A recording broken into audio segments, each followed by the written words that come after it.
श्री कृष्ण की लीलाओं से शायद ही कोई शख्स अनजान होगा, लेकिन क्या आप जानते हैं कि कृष्ण की मृत्यु कब और कैसे हुई थी? वो कौन था जिसके हाथों श्री कृष्ण की मृत्यु हुई? मानवता और मानव जाति को लगभग नष्ट कर देने वाला कुरुक्षेत्र का युद्ध शांत हो चुका था। अपनी जीत पर पांडव खुश नहीं थे, बल्कि युद्ध से हुई तबाही को देखकर उनका मन बहुत विचलित था।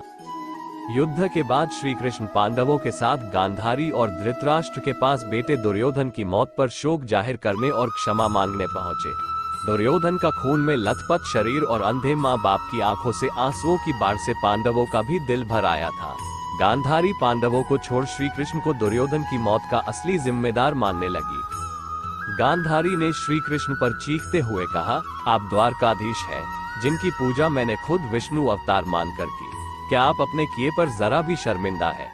आप चाहते तो अपनी दिव्य शक्तियों से इस युद्ध को टाल सकते थे।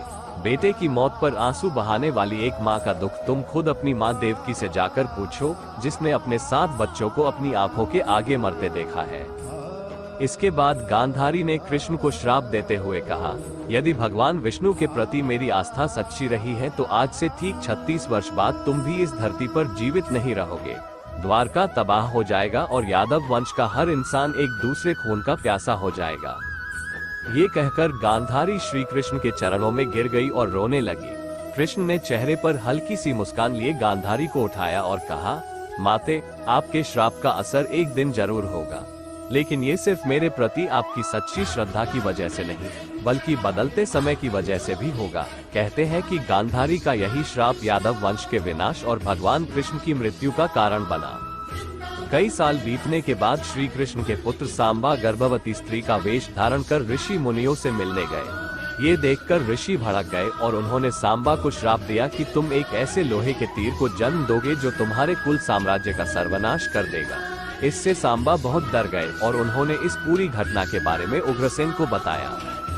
सांबा को इस श्राप से बचाने के लिए उग्रसेन ने कहा कि वो एक तीर का चूर्ण बनाकर उस प्रभास नदी में प्रवाहित कर दे। ऐसा करने से वो श्राप मुक्त हो जाएगा। जिस इलाके में इस चूर्ण को जमा किया गया था, वहाँ एक खास प्रकार की घास उगाई।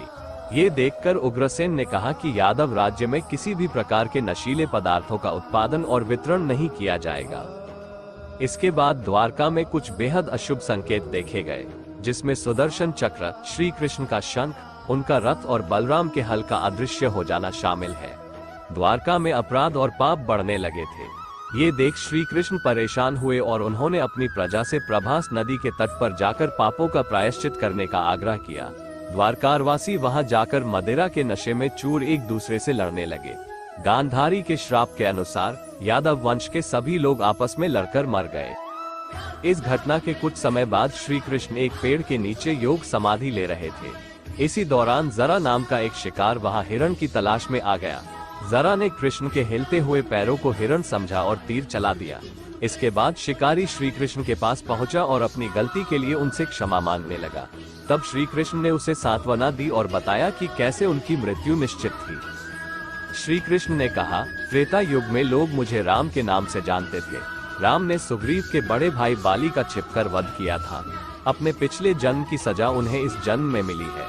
दरअसल जरा ही पिछले जन्म में बाली था। ये कहकर श्री कृष्ण ने अपना शरीर त्याग दिया। श्री कृष्ण की मृत्यु को ही कलयुग की शुरुआत माना जाता है। तो ये थी श्री कृष्ण की मृत्यु की कहानी। अगर आपको ये वीडियो पसंद आई तो वीडियो को लाइक, शेयर और कमेंट करिएगा और साथ में चैनल को सब्सक्राइब भी कर दीजिएगा। तो मिलते हैं आपको अपनी नेक्स्ट वीडियो में।